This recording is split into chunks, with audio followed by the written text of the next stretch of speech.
Hey, this month I'm talking about the power of now. Getting control of your clock and your calendar. In other words, stop procrastinating. You know, that's something I think everybody deals with in one way or another. We procrastinate on little things. Sometimes we procrastinate on the big things in life. But procrastination, it's the act of delaying, putting things off to another time. Sometimes it's habitually. Sometimes we have a habit of procrastinating in areas of our lives. And you know, there's so many reasons why we procrastinate. There's technical reasons, and then there's psychological reasons.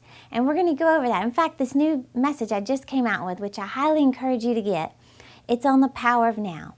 And it discusses some of the psychological reasons why you may be procrastinating. And you may hear things that you've never heard before.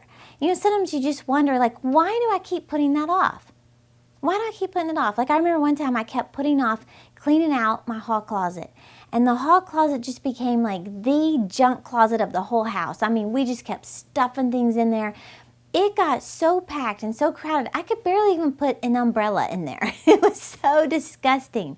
And I kept thinking, man, one day I'm going to tackle that closet. I'm going to do that. Kept putting it off. I mean, like a year went by, and I just kept putting off the closet. Finally, one day I was like, okay, I'm going to do this Saturday morning. I'm going to spend the whole day cleaning this stinking closet out. Well, when I actually did it, do you know that it took me maybe 2 hours to clean the whole closet? And I realized, you know, I had in my mind that it was going to take me like 12, 15 hours to clean out this closet. It took about 2 hours to get the whole thing done.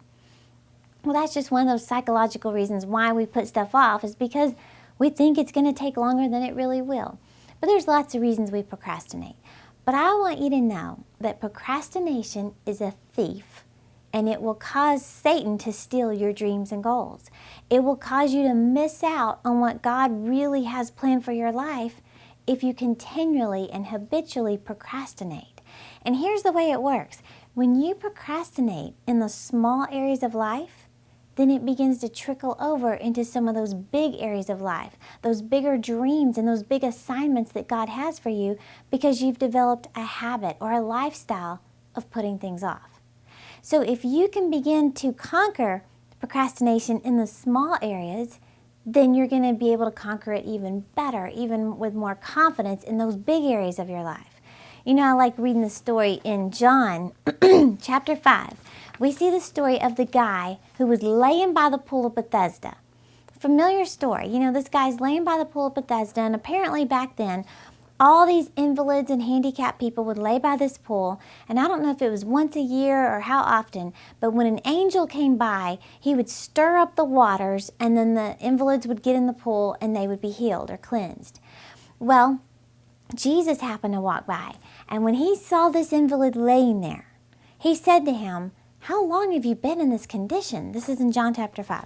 "How long have you been in this condition?" Well, it says here, the invalid said, "I've been here for 38 years. 38 years. Then Jesus says to him, "Do you want to get well?" That's what it says. Then the next line says, "Sir," the invalid replied, "I have no one to help me get into the pool when the water is stirred. When I'm trying to get in, someone else always goes down ahead of me." So you can tell just by his response that it was a response of self-pity. Here Jesus is saying, "Now, how long have you been in this condition?" And he says, 38 years. 38 years? Well, do you even want to get well? Yes, I do, but every time I try, somebody gets ahead of me. So it's self-pity. I have nobody. Nobody will help me, so I'm just laying here. I'm going to lay here another year because nobody will help me. Listen to Jesus' next response. Then Jesus said to him, "Get up, pick up your sleeping pad, and walk." It says, at once the man was cured. He picked up his mat and he walked. Now think about that. Why would Jesus have to ask an invalid who's laying by the pool, why would he have to ask him, "Do you really want to get well?" The reason why is because nothing had changed in 38 years. Nothing. So Jesus had to put the question back on him, are you sure you even want healing in your life? Because couldn't you have done something in 38 years? Well, you can look at that and be like, that guy's nuts. But think about areas in your life where you've put things off and maybe 10 years have gone by. And Jesus has to say, are you sure you even want to lose weight? Because 10 years now, you've still been dealing with the same 15 pounds. Are you sure you want to lose weight? Because if you really wanted to, I believe you could. Or, are you sure you really want to get out of debt? You know, every time the offering goes by, you say, in Jesus' name, I'm out of debt. But yet you keep charging things and you keep adding up debt. You sure you really want to get out of debt? It's been 20 years now of debt. I'm just trying to be honest with you, that that's no different than what this man's dealing with. And his answer was of self-pity. Lord, I have nobody to help me. Well, I don't know what the Lord may be saying to you. I know what he says to me, and I know the areas in my life where he's saying, Terry, get up, pick up yourself, and walk.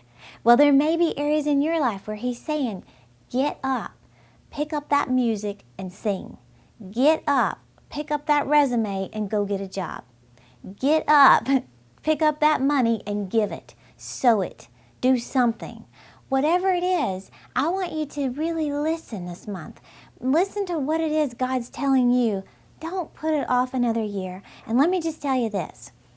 When it comes to your dreams and your goals, your assignment here on earth, don't wait around for somebody else to come along and build you up.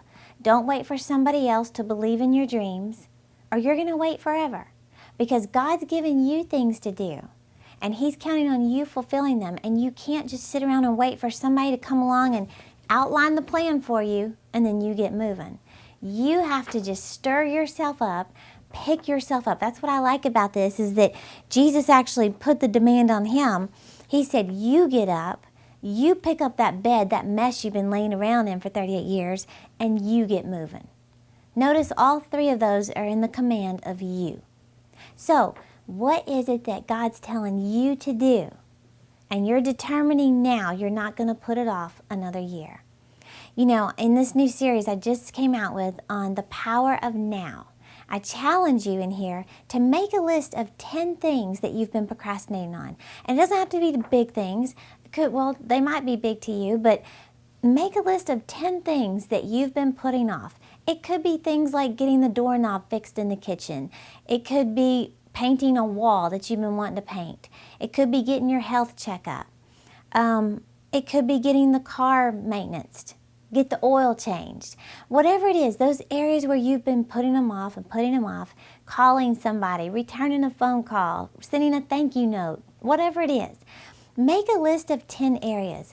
And the challenge that I've given is look over the month, look over the next month, and just see what can you do over the next month to start kicking away at just every single one of those items, those 10 items.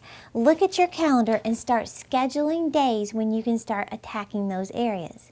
You know, it may be Tuesday on your lunch break, you're going to go get your oil changed. Wednesday, as soon as you get off work, you're going to go sign up at the gym, start working out.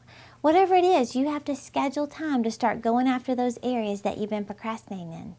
Like I said, when you master it in the small areas, it's going to build your confidence to go after the bigger assignment that God has for your life. So this month, conquer procrastination, the power of now. You can do it. Get up, pick up yourself, and start moving.